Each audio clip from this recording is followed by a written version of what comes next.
100% మళ్ళీ అధికారంలోకి వస్తాం. బీఆర్ఎస్ విస్తృత స్థాయి సమావేశంలో కేసీఆర్ వ్యాఖ్యలు. తెలంగాణలో మళ్ళీ 100% అధికారంలోకి వస్తామని బీఆర్ఎస్ పార్టీ అధినేత కల్వకుంట్ల చంద్రశేఖరరావు ధీమా వ్యక్తం చేశారు.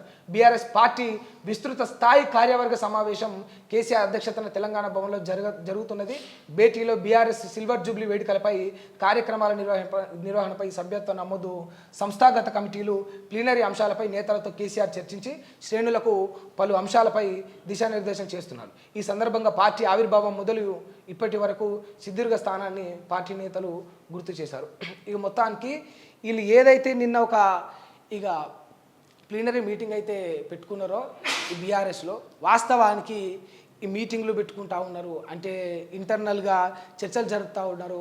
ఈ త్వరలోనే బహిరంగ సభ పెడతా అంటూ ఉన్నారు. ఇవన్నీ చేస్తూ ఉన్నారు. కానీ అంటే మనం ఎక్కడో కూర్చొని మన తోటి ఒక నలుగురు ఎమ్మెల్యేలతోటి మాట్లాడి, లేకపోతే ఓడిపోయిన ఎమ్మెల్యేలతో మాట్లాడి, గతంలో ఉన్న మినిస్టర్లతో మాట్లాడి, కొడుకుతో మాట్లాడి, అల్లుడితో మాట్లాడి కాకుండా దయచేసి ప్రజల్లోకి రండి, జనాల్లోకి రండి, ఊరు ఊరు తిరుగుర్రి, వాడ వాడ తిరుగుర్రి, గల్లీ గల్లీకి పోండ్రి, గప్పుడు సమస్యలు తెలుస్తాయి. అంటే మనం ఒక చోట కూర్చొని ఒక నిర్ణయం తీసుకొని అప్పుడు కొంతమేరాకే చేయగలుగుతాం. అంటే ఇప్పుడు ఓ నలుగురు ఉన్నారు, ఓ నలుగురు మంత్రులను పిలిపించుకున్నారు. గతంలో బీఆర్ఎస్ అధికారంలో ఉన్నప్పుడు ఓ నలుగురు ఎమ్మెల్యేలను పిలిపించుకున్నారు.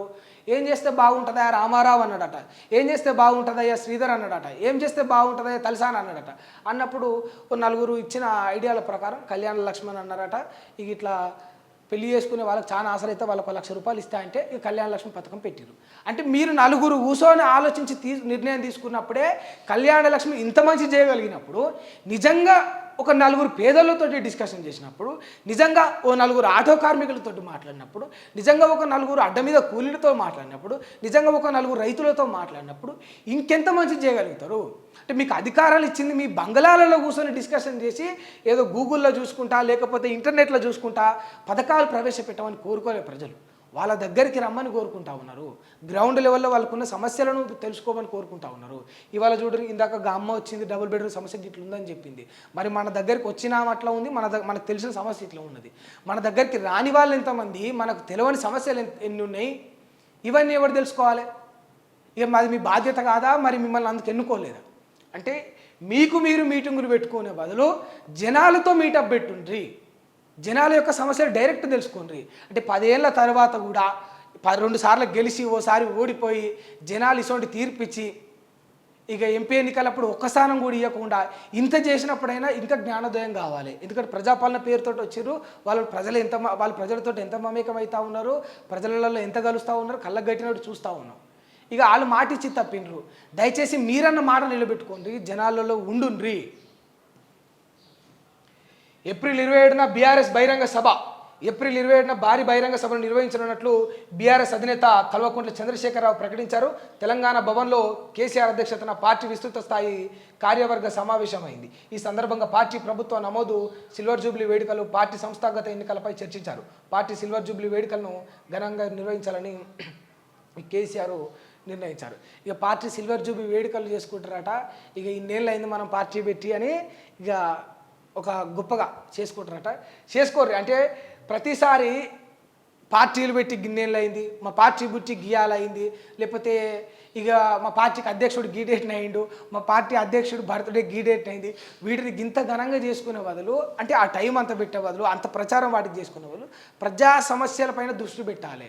నిజంగా నేను ఇప్పటికి కూడా చెప్తా ఉన్నా, అంటే మీ పార్టీ విస్తృతం కావాలని ఆలోచించేటోడే తప్ప, మళ్ళీ తిరిగి అధికారంలోకి ఎట్లా రావాలని ఆలోచించేటోడే తప్ప, మరి ప్రజలకు నిజంగా మనం ఉన్న 10 ఏళ్ళల్లో ఏం తక్కువ చేసామని ఆలోచించేటోడు ఉంటాడా? ప్రజలకు న్యాయబద్ధంగా న్యాయం ఏం చేయాలని ఆలోచించేటోడు ఉంటాడా? మన ఆలోచనలు ఆ విధంగా ఉండే. అంటే ఎట్లా అంటే ₹10 పని చేస్తాం, పని ₹10 ఉంటుంది, ప్రచారం మాత్రం ₹100 చేస్తాం. పార్టీ పేరు మీద, పార్టీ కండవా మీద, పార్టీ లోగో మీద, పార్టీ పెద్ద మీద, పార్టీ పెద్ద బర్త్డే మీద, మీటింగ్ మీద. ఇంకా గట్టిగా మాట్లాడితే వీళ్ళు దాయే ఛాయ బిస్కెట్లకు పెట్టే పైసలు కూడా, అంటే ఇట్లాంటి మీటింగులు పెట్టుకున్నప్పుడు వీళ్ళు దాయే ఛాయ బిస్కెట్లకు పెట్టే పైసలు కూడా 10 మంది పేదోళ్ళకు పెట్టరు తెలుసా?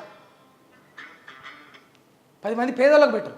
అటువంటి పరిస్థితి రాష్ట్రంలో నెలకొన్నది. ఈ ఫోన్ తీసుకోక. అటువంటి పరిస్థితి ఉన్నప్పుడు ఈ రాష్ట్రం ఎట్లా ముందుకు పోతుంది? అంటే నిజంగా న్యాయం మాట్లాడుకుంటే ఛాయ్ బిస్కెట్లకు పెట్టే పైసలు కూడా నిజంగా పెట్టట్లేదు. కొందరు గమ్మత్ అనిపిస్తుంది గన్ని పైసలు పెడుతురా నిజంగా అంటే నిజంగా గన్నే పైసలు పెడతారు. అసోంటి క్వాలిటీ వాటర్ బాటిళ్ళు, అసోంటి క్వాలిటీ టీలు, అసోంటి క్వాలిటీ షుగర్ ఫ్రీ బిస్కెట్లు ఓ 10 రూపాయలు పేదోడికి పెట్టారు. ఇక పథకాలు పెట్టినాం ప్రతి గడపకు అందినాయి అంటే ఎక్కడ అంది ఉంటాయి, ఎంతమందికి అంది ఉంటాయి? అందితే ఇంకా జనాలు పేదరికాలను ఎందుకున్నారు?